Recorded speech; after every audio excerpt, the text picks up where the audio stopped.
Vamos falar um pouquinho sobre o coeficiente de variação. Eu coloquei aqui as fórmulas do coeficiente de variação, tá? Então, no caso aqui, o coeficiente de variação populacional e aqui o amostral. Mas antes da gente ver a aplicação, que é muito simples, né? Basta você ter o desvio padrão, dividir pela média, eu vou falar de um exemplo que vai ilustrar um pouquinho a lógica do coeficiente de variação e para que ele é útil. Então, vamos supor o seguinte, imagina que a gente tenha duas pessoas, A e B. Imagina que a pessoa A tenha no bolso R$ 10 e que a pessoa B tenha no bolso R$ 100. Imagina que a pessoa A, desses R$ 10 que ela tem, ela vai perder R$ 2. E a pessoa B perde R$ 10 desses 100 que ela tem. E aí eu vou fazer a seguinte pergunta para você. Qual dessas duas pessoas, A ou B, perdeu mais dinheiro? Pensa um pouquinho. Vou repetir a pergunta. Qual das duas pessoas, A ou B, perdeu mais dinheiro? Talvez você tenha respondido A, talvez você tenha respondido B. Né? Ou, nossa, que brilhante conclusão, professor. Você chegou numa conclusão inédita. Então, presta atenção de novo na pergunta. Ó. Qual das duas pessoas perdeu mais dinheiro? Ué, R$ 10 não vale mais do que 2? Quem perdeu mais dinheiro foi a B. R$ 10 é maior do que 2. Só que, eventualmente, você falou A. E se você falou A, se você pensou na A, você deve ter pensado no seguinte. Você falou, 2 que ela perdeu dos 10 que ela tinha, isso aqui é a mesma coisa, né? Fazendo a divisão, 0,2, se eu multiplicar por 100 e transformar em porcentagem, 20%. E no caso da B, se você fez a mesma lógica, 10 de 100, isso aqui vai dar 0,1, ou seja, 10%.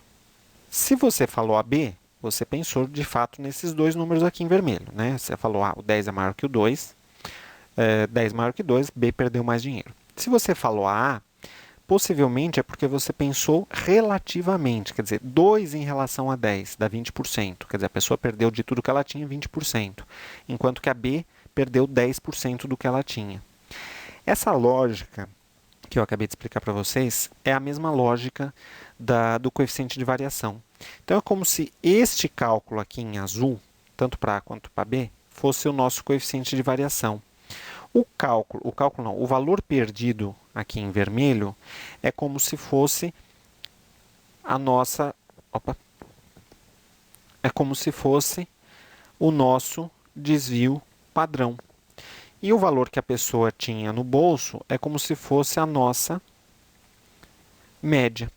Então, se vocês perceberem, o que eu fiz aqui para o cálculo dessa porcentagem? Eu não peguei o vermelho e dividi pelo preto? Peguei o desvio padrão, aqui, ó.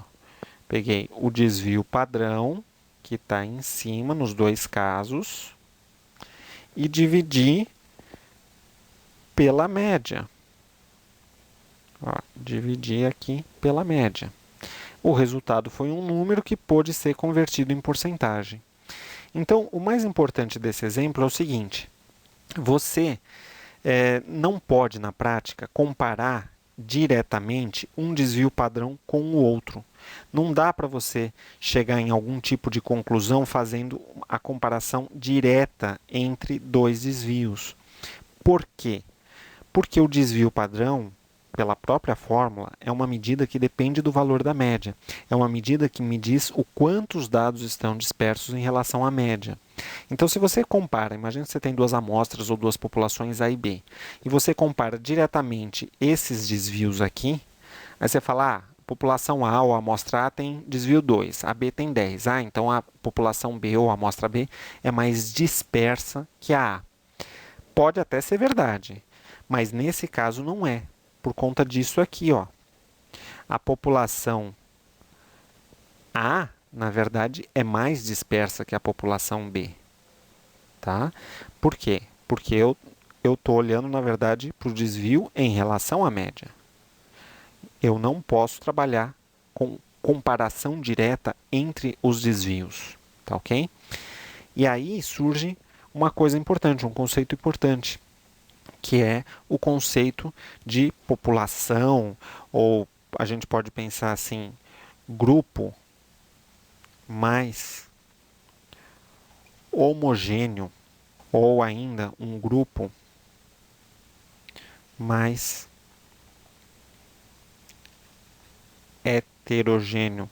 Então, o que é isso? Como que a gente analisa para um grupo, uma população, uma amostra, o grau de homogeneidade ou de heterogeneidade? Homogeneidade é quando os dados estão mais próximos entre si, eles são mais parecidos entre si. Heterogeneidade é quando os dados, um em relação ao outro, eles são mais, são contrastantes, são bem diferentes. Um grupo vai ser mais homogêneo quanto menor for o coeficiente de variação. E um grupo vai ser mais heterogêneo quanto maior for o coeficiente de variação. Tá ok? Então, a gente pode analisar o grau de homogeneidade ou heterogeneidade de dois grupos, populações ou amostra, dois ou mais. Tá? Se você tiver mais de dois, sei lá, se tem 10 grupos, o mais homogêneo dos 10 vai ser o que tiver o menor coeficiente de variação, o mais heterogêneo dos 10 vai ser o que tiver o maior coeficiente de variação.